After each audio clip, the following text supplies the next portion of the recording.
आपकी अदालतमध्ये सुपरस्टार आमिर खान यांच्यावर आरोप आहे की हे देशभक्त नाही. आमिर, जेव्हा कधी तुमचा कुठला सिनेमा रिलीज होणार असतो, मग तेव्हा तुमच्या देशभक्तीवर प्रश्न उभे राहतात. सोशल मीडियावर आजकाल लिहिलं जातंय की पहलगाम मध्ये इतका वेदनादायक प्रसंग झाला, धर्म विचारून लोकांना गोळी मारली गेली आणि तुम्ही गप्प राहिलात. ही जी दुर्घटना घडली आहे आणि हा जो आतंकवादी हमला झालाय आपल्या देशावर, आपल्या देशातील लोकांवर, हा इतका घाणेरडा ॲक्ट आहे. इतका घाणेरडा ॲक्ट आहे, यामध्ये तुम्ही त्यांचा कावडनेस बघाल. हे जे भित्रे लोक आहेत तेच तेच असं करतात, की आतंकवादी जे आहेत ते आपल्या देशामध्ये घुसून सामान्य नागरिकांवर गोळी चालवत आहेत.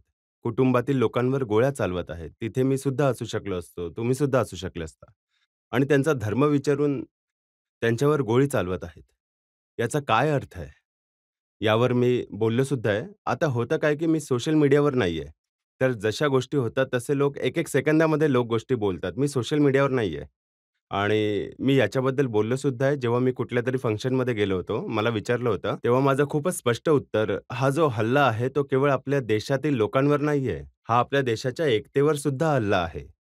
आणि हे खूप घाणेरडं काम केलं आहे यांनी. यासाठी त्यांना खूपच सडेतोड उत्तर मिळालं आहे. परंतु होतं काय, की काही लोक मला खूप जास्त माझ्यावर प्रेम करतात. तर ते या सगळ्या गोष्टी मग बोलायला लागतात. काही चाहते म्हणून हे सुद्धा म्हणत होते की जेव्हा एअरफोर्सने ऍक्शन घेतलं, जेव्हा हो. आतंकवाद्यांच्या ठिकाणांना उद्ध्वस्त हो, केलं, हो, हो. त्याच्यानंतर तुमचं एक वक्तव्य आलं. हो. तेव्हा लोक म्हणाले की नक्कीच याचा कुठलातरी सिनेमा येणार असेल.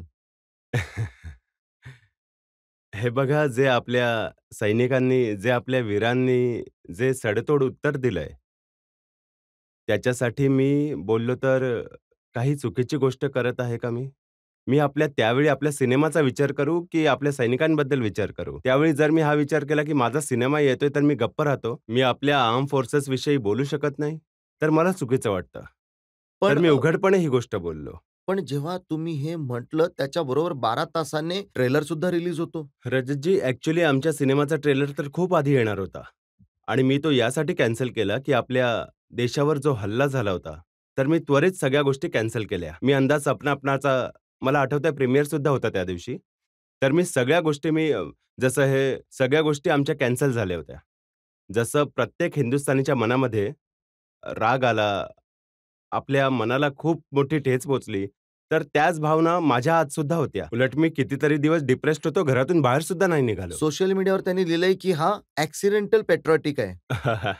हो. जेव्हा लाल सिंग चड्डा रिलीज होणार होता, तेव्हा यांनी हां. देशभक्तीवर एक वक्तव्य प्रसारित केलं होतं. हो. आता लाल सिंगच्या वेळी मला आठवत नाहीये, की मी काय बोललो. एक प्रकारे एक्झाम्पल जर मी सांगेन, तर माझी देशभक्ती तुम्हाला कुठे दिसून येईल? माझ्या कामांमध्ये दिसून येईल. रंग दे बसंती बघा, लगान बघा, सरफरोश बघा, हे सगळे सिनेमे तुम्ही बघा.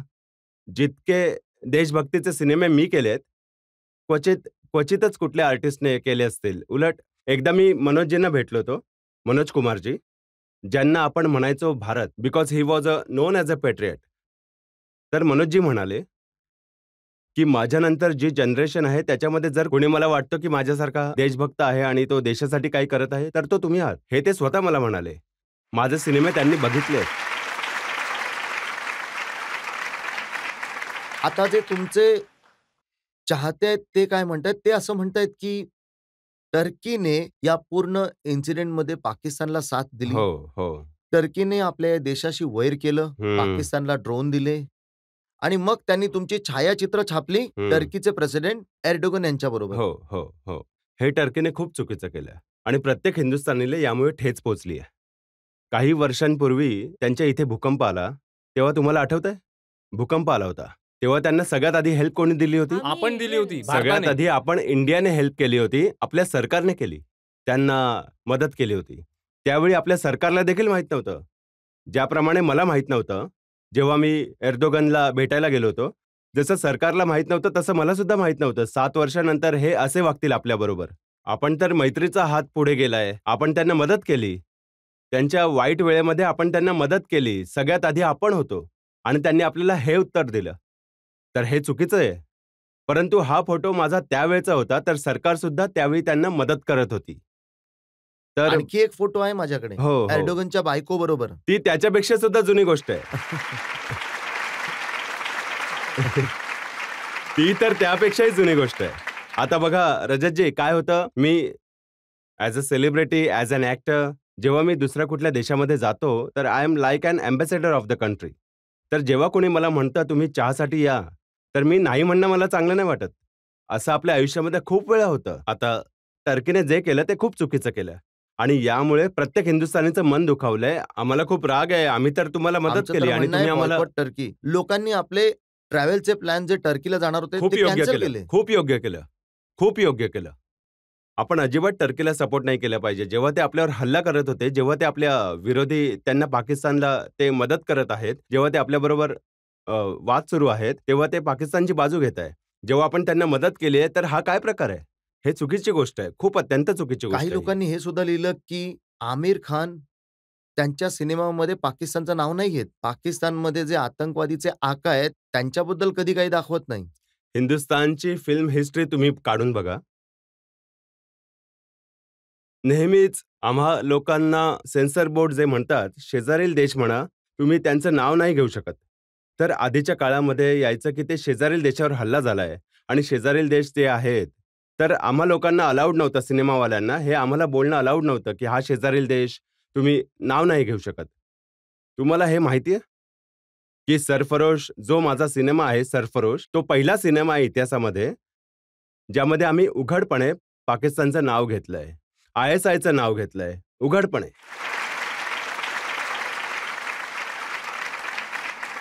जॉन म्हणाला होता की सेन्सर हे पास नाही करणार. तर मी म्हणालो का नाही पास करणार? आपण त्यांना समजावू की पार्लमेंटमध्ये अडवाणीजी म्हणू शकतात की पाकिस्तान आपल्याशी चुकीचा वागतोय.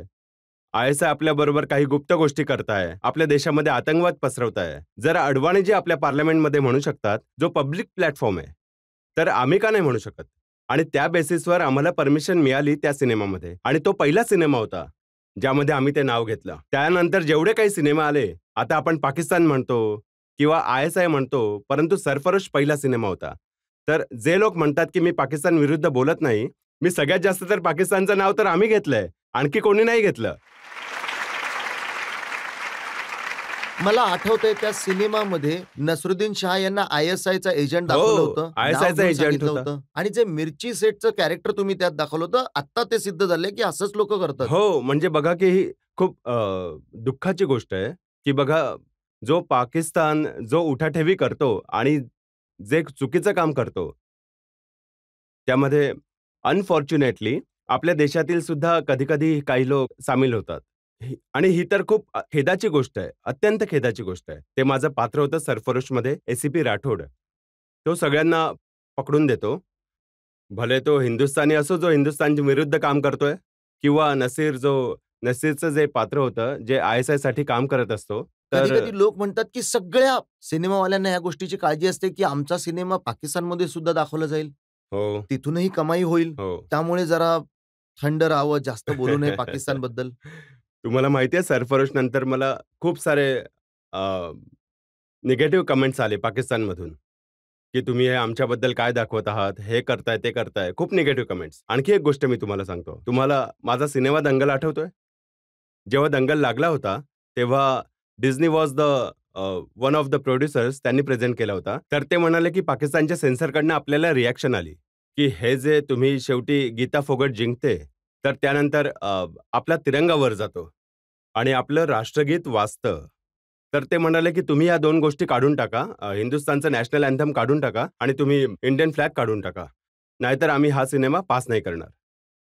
तर मी एका सेकंदात त्यांना म्हणालो डिझनीवाल्यांना, की आपला सिनेमा पाकिस्तानमध्ये रिलीज नाही होणार. तर ते म्हणाले, की हां. म्हणजे एका सेकंदात मी म्हणजे हा विचारही नाही केला मी. तर ते म्हणाले, की आपल्या बिझनेसमध्ये फरक पडेल, आपलं नुकसान होईल.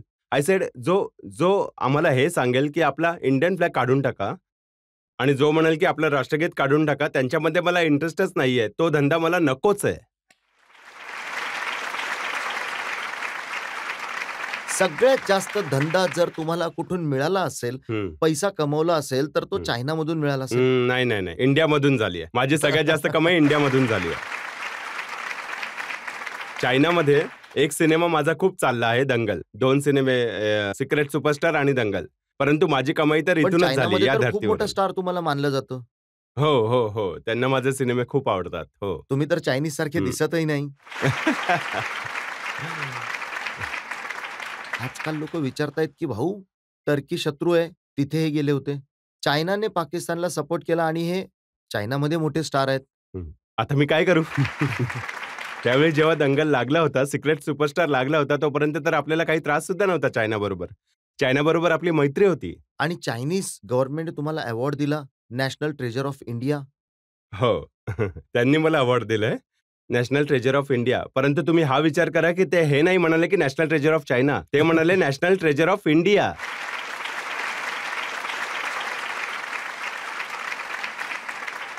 तर ते देखील म्हणतात की मी इंडियाचा नॅशनल ट्रेजर आहे. पण चायना तर आजकाल आपला वैरी बनलाय ना. हो हो, तुम्ही एकदम बरोबर बोलताय. जो जो आपल्या विरुद्ध असेल, मी कायमच हिंदुस्थान बरोबर उभा राहीन, आपल्या आर्म फोर्सेस बरोबर उभा राहीन आणि आपल्या देशाबरोबर उभा राहीन.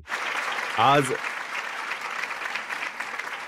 बघा, इंटरनॅशनल कम्युनिटीला हे लक्षात येणं खूप गरजेचं आहे की अरे, त्यांनी आपल्या इनोसंट सिव्हिलियन्सना एक टेररिस्ट ॲक्टनी मारलं.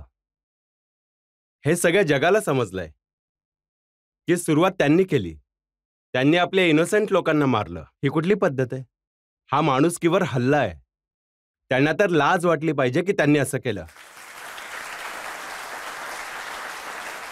कुठलाही धर्म हे म्हणत नाही की तुम्ही इनोसंट लोकांना मारा.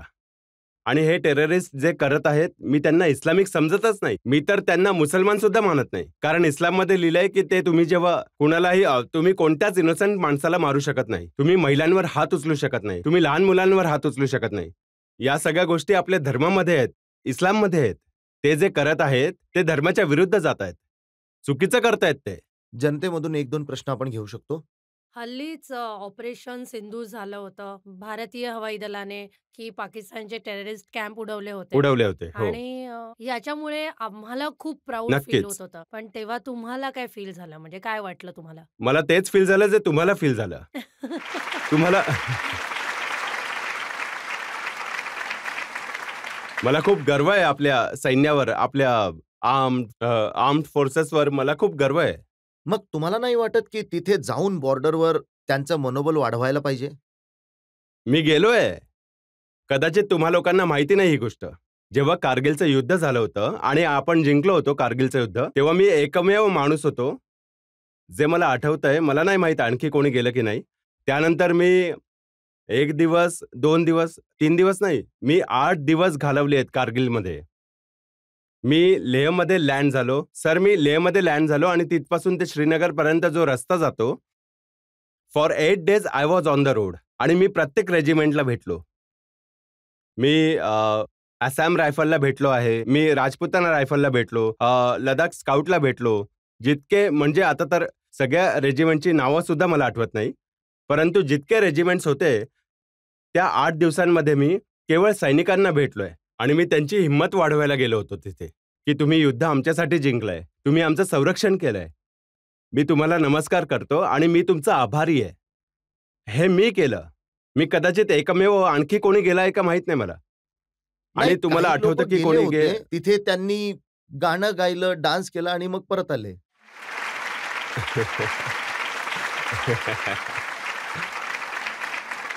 पण जेव्हा तुम्ही गेला होता तेव्हाची तक्रार मला आठवते. हो, मला हो, असं हो. सांगितलं की तुम्ही ऑफिसर्सना नाही भेटलात.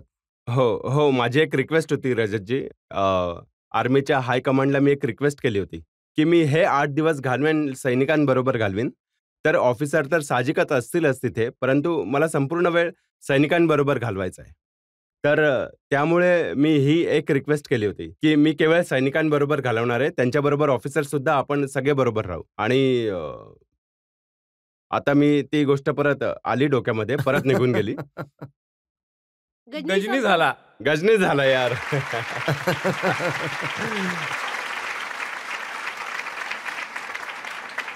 चला ती गोष्ट येईल परत माझ्या 8 लक्षात. दिवस तुम्ही तिकडे राहिला हो, मी 8 दिवस जवानांबरोबर राहिलो. हो. आणि कारगिलच्या वेगवेगळ्या हो, मला आठवलं. मला आठवलं. बघा, ही खूप मोठी गोष्ट सर, मी ही खूप मोठी गोष्ट बोलणार आहे आणि तुम्ही सुद्धा माझ्या बोलण्याशी सहमत व्हाल. हो. मी गेलो होतो तिथे त्यांची हिम्मत वाढवायला. 8 दिवस मी जेव्हा राहिलो त्यांच्याबरोबर, तर मला रिअलाइज झालं की आपली जी इंडियन आर्मी आहे, आपले सैनिक आहेत, त्यांची हिम्मत वाढवण्याची गरजच नाहीये. बरोबर बोलला. ते इतक्या अवघड टेरेनमध्ये राहतात, इतक्या अवघड टेरेनमध्ये त्यांचं काम आहे आणि त्या अवघड टेरेनमध्ये ते आपल्याला डिफेंड करतात. परंतु त्यांची जी हिम्मत आहे ती इतकी कमालीची आहे, त्यांच्या चेहऱ्यावरती हास्य आहे. खूपच ते एकदम कॉन्फिडंट आहेत आणि एकदम आनंदी आहेत. तर त्यांचं जे मोरल, मला वाटलं की मी मोरल बूस्ट करायला जातोय. नाही, त्यांनी माझं मोरल बूस्ट केलं. Am I right sir? तुम्ही एकदम बरोबर बोलत हो. आहात. कारण जी देशभक्ती आहे ती मनापासून असते, नक्कीच. बाहेरून नसते. हम्म. आणि तुमचा जो ऑडियन्स कनेक्ट आहे हो, तो हो. मनापासून होतो, डोक्याने होत नाही. नक्कीच, आणि नक्कीच. यापेक्षा कुणाला देशभक्तीचा काय मोठा पुरावा पाहिजे हम्म, हम्म. की एक माणूस 140 करोड लोकांशी मनापासून जोडलाय. वा. आणि तिथे मी 8 दिवस होतो आणि मला इतकं छान वाटलं. मी त्यांच्याबरोबर जेवलो, मी त्यांच्याबरोबर राहिलो आणि मी त्यांच्या आयुष्याबद्दल विचारलं. एकदम तर बॉर्डरवर एक बंकरमध्ये मी रात्र घालवली. मी घालवली आहे. 6 होते का 8 तिथे सोल्जर होते. तर मी रात्रभर तिथे बॉर्डरवर एका बंकरमध्ये रात्र घालवली आहे. आय डोंट थिंक कोणी असं केलं आहे.